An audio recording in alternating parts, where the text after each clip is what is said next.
So this is the tic-tac-toe game output. Let me show you how it works. So when we click on start, the game begins.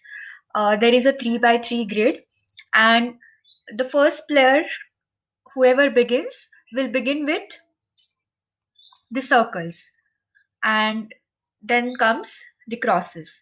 So when you click on O, the circle will be placed wherever the cursor is. Now the next symbol will automatically be X. Even if you press O, it won't work. So you have to press X. So let me put X over here. So this is the mouse pointer, and I put it over here. And the next turn is again of circle. So I'll place circle over here. Now the next turn is of cross. Let me put it over here, because if the circles come in line, this player would win. So the cross will be kept over here.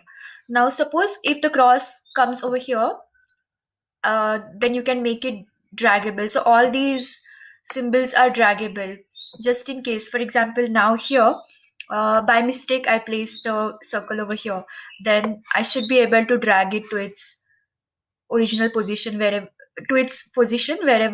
I want it to be placed. Now here, the next turn is of cross. If I place a cross here, this player has won the game. So you can keep playing this. This is a 2-player game. You can choose the team. One can choose the circles, the other team can choose crosses.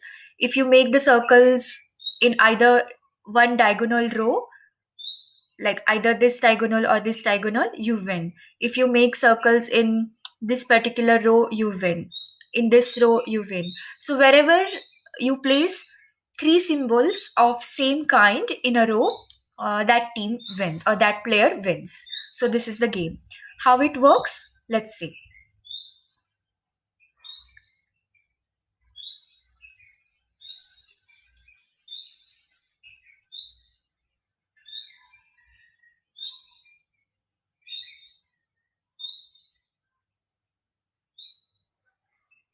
It's loading.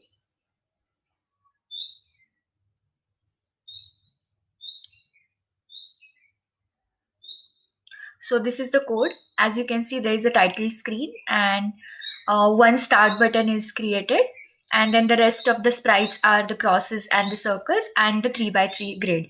So when the start button is clicked, the start button costume changes to the grid, and that's where the game begins. You can place the size, you can put the size of this grid to 400 so that it occupies the screen.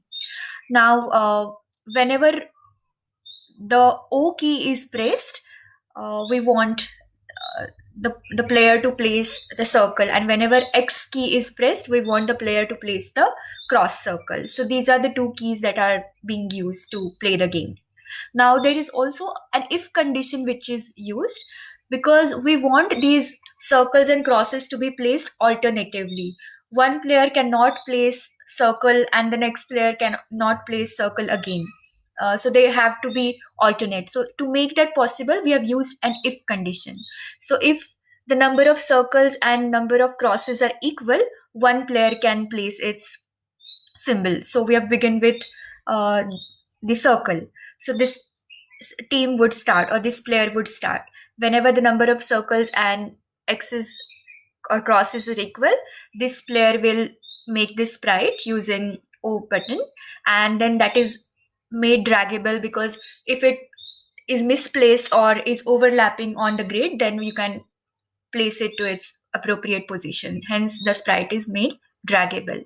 Now, the next condition is when the number of circles and number of crosses are not equal, then the second player can play. So this is just a differentiator to make uh, 2 players play alternatively. You can also exchange the condition, and you can make the team with crosses play first by replacing this with X, and make the circle team play second by replacing this with the circles. So these are the if conditions. You explain.